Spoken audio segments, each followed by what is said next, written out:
Hola, ¿cómo están? Mi nombre es Gabriela Zamora, soy alumna de la licenciatura de Enseñanza de las Artes. Y en esta ocasión me toca hablar sobre los procesos de evaluación y cómo en mi caso han cambiado a lo largo de una historia bastante larga, por cierto, desde que yo pues finalmente empecé mi actividad académica, quizá desde que yo era muy pequeña. Y yo puedo decir que me considero, de hecho soy una persona híbrida, ¿no? En términos de tecnología, puesto que yo estudié bajo un esquema bastante tradicional, paternalista quizá, centrado en el estudio y no en el estudiante como es ahora. Y ahora pues es totalmente diferente, los procesos evaluativos así también lo son. Y creo que la tendencia es finalmente hacia la mejora. Ha habido mucha polémica al respecto de cómo se están llevando las cosas en términos de educación.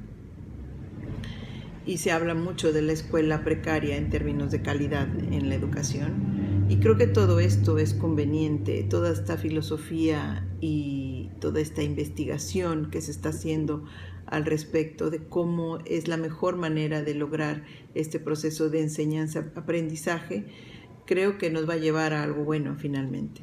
Dentro de la definición de evaluación, bueno, pues es que una evaluación es una valoración lo más sistemático e imparcial posible de una actividad, proyecto, programa, estrategia política, tópico, tema, sector, área operativa o desempeño institucional, y analiza el grado de consecución de los resultados esperados e imprevistos, examinando la cadena de resultados, los procesos, los factores contextuales, la casualidad y a partir de criterios adecuados como la pertinencia, la eficacia, la eficiencia, el impacto y la sostenibilidad.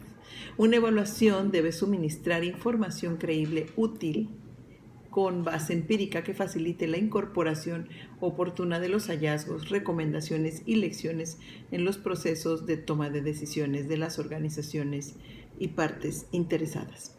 El objetivo, entonces, de la evaluación consiste en facilitar la rendición de cuentas y el aprendizaje. O sea, este finalmente es el objeto de una evaluación. Tenemos que tener, aparte de saber un resultado, tenemos que saber cómo este va a impactar o cómo va a ser un cambio hacia la mejora educativa.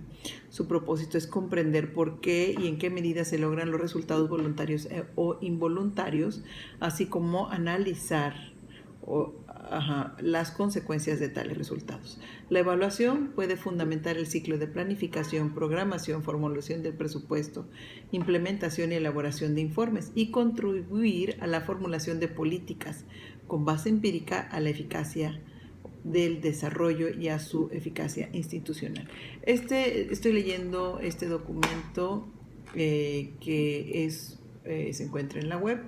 Es de las normas y estándares de evaluación de este grupo que se llama las Naciones Unidas, United Nations Evaluation Groups, UNEG. Entonces aquí viene bastante bien explicado para qué consistiría. ¿Es necesaria la evaluación? Por supuesto que es necesaria la evaluación. Sin embargo, nos topamos con que muchas veces no sabemos qué vamos a evaluar, ¿no? Muchas veces la evaluación sí nos da unos resultados, pero no sabemos descifrarlos, y la mayoría de las veces la planeación sobre estos resultados no se lleva a cabo. Ahí estamos hablando ya de una precariedad. La actividad que corresponde en esta ocasión es hacia hacer una especie de retrospectiva en términos de cómo ha sido mi vida con los procesos evaluatorios. Y puedo decir que antes y en muchos casos siguen siendo en una escala de 10, ¿no? De 0 a 10, y reprobatorio es a partir de 5 hacia abajo, ¿no? Considero que aunque pues ha sido una técnica que funcionó por muchísimos años, tenemos que entender que las personas del mundo moderno son diferentes y que muchos no encajan en ese sistema y tampoco el proceso de enseñanza-aprendizaje se puede como poner en un esquema del 1 al 10. Hay diferentes personas, diferentes tipos de aprendizaje y diferentes tipos de cómo se capta estos procesos.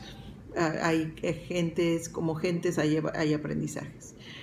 A nosotros los docentes nos toca identificar, tener esa sensibilidad para poder entender cómo se está llevando el proceso, y creo que la evaluación debe de ser parte integral de la planeación educativa en todo el tiempo debemos estar los docentes atrás de estos procesos evaluativos. Hay muchos tipos de evaluaciones en el aula, por ejemplo.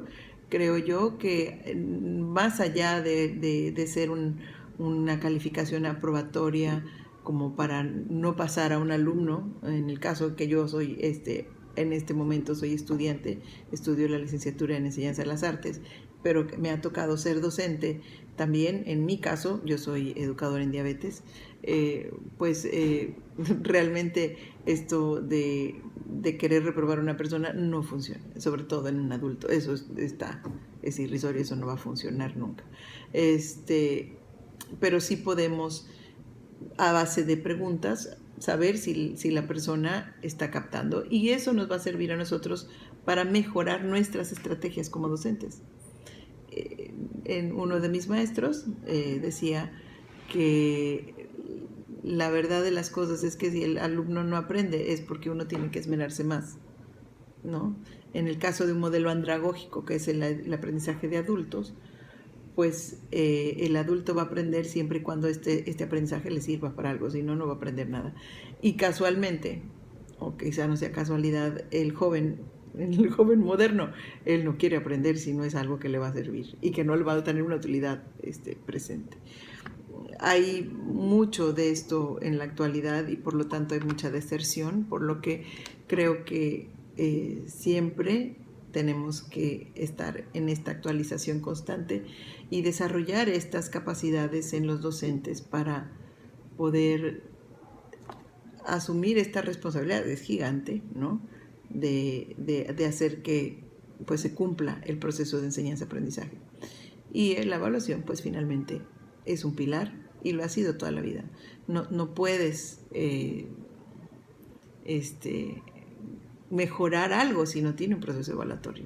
Si tú dices tienes que tener una base, mira, estas son las debilidades y a partir de aquí definimos cuáles son las acciones a seguir para lograr que esto se lleve a cabo, ¿no? Esos procesos de enseñanza-aprendizaje. Finalmente, no nos gusta ser evaluados porque tenemos miedo de quizá perder el trabajo, ¿no?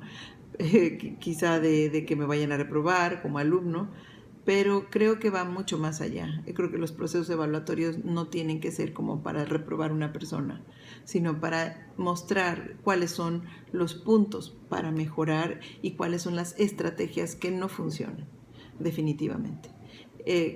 Creo que en ese contexto tenemos que estar en ese canal, tenemos que seguir y finalmente lograr el objeto de la educación, que es el aprendizaje. Muchas gracias.